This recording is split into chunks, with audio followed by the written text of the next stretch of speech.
있습니다. 네, 오늘은 8월의 첫날입니다. 그리고 무척 뜨거운 여름을 지나고 있습니다.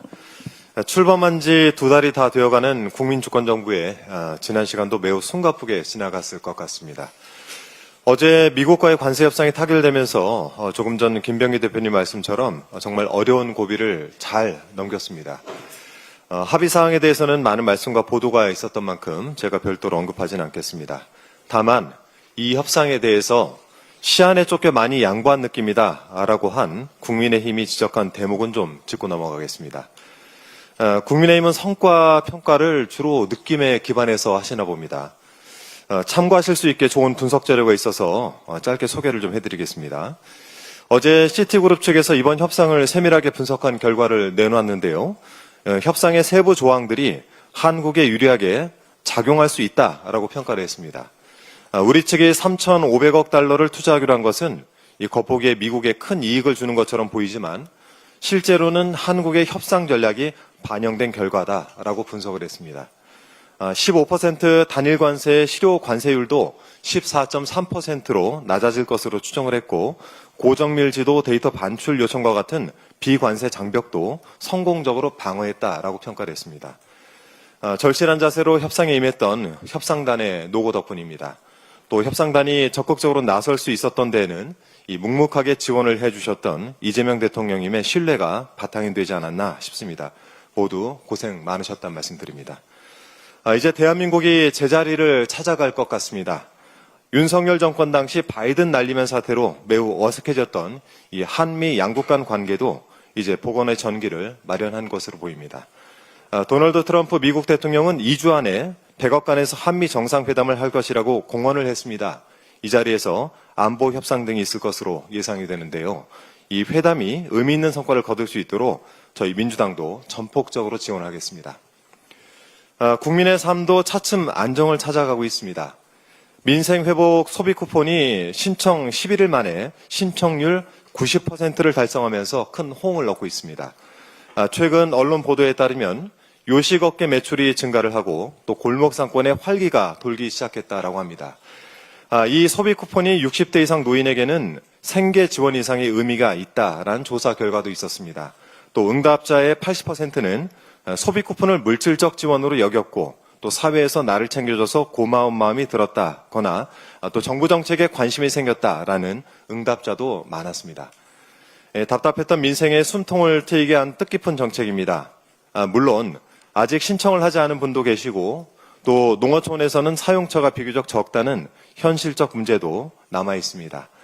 사각지대가 없도록 촘촘하게 지원될 수 있게 이 정부 당국에 더 세심한 정책 집행을 당부드립니다. 앞서 말씀하신 것처럼 내일 더불어민주당은 제2차 임시 전국 당원대회를 열고 새로운 당대표 선출을 합니다.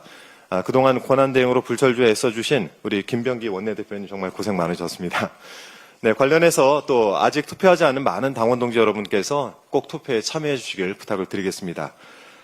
그런데 공교롭게도 국민의힘도 전당대회를 치르고 있습니다. 그런데 당대표와 최고위원 선거에 출사표를 던진 후보들의 선거 전략이 대동소이합니다. 즉 차별화된 전략은 없고 그저 민주당 때리게 골몰하고 있습니다. 그중 주진우 후보는 민주당 당대표 후보들과 원내대표 그리고 정치검찰 조작기소 대응 TF 소속 의원들을 상대로 제명 촉구 결의안을 발의를 했더군요. TF 단장을 맡고 있는 저와 옆에 계신 김병기 대표님도 제명 대상자에 선정되셨습니다. 네, 우선 국회법 제155조 이 징계 조항은 읽어보지도 않은 것 같습니다만 방탄 출마 후 별 반응이 없으니 정말 머리를 쥐어짠 끝에 나온 무리수 같은데 고생 많으셨습니다. 정말 이러다 정들 것 같아요. 그런데 이 결의안의 공동 발의자 명단을 보니까 정말 대단한 분들만 모아놨습니다. 통일교로부터 불법 정치자금을 받은 의혹이 제기된 권성동 의원, 멀쩡한 사진을 확대 조작해서 억지 의혹을 조장한 박수영 의원, 2023년 전당대회 당시 윤석열이 당대표로 밀어줬다는 당무 개입 의혹의 김기현 의원, 그 밖에 강명구, 박준태, 유용원, 유한홍, 정성국, 조배수 의원이 저희들을 제명하는데 동참을 하셨습니다. 역시 애쓰셨습니다.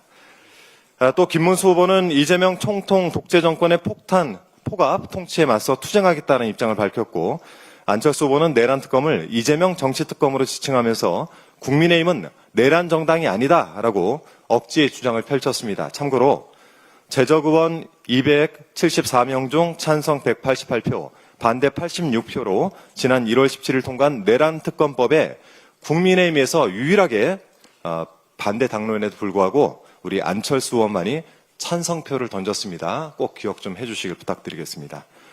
자, 이래서 민주당과 이재명 대통령님이 없으면 국민의힘은 무엇으로 정치 생명을 연장을 하겠습니까? 여당 때도 그러더니 야당 되어서도 변하질 않네요. 이런 존재의 양상을 두고 통상 기생이라고 부릅니다.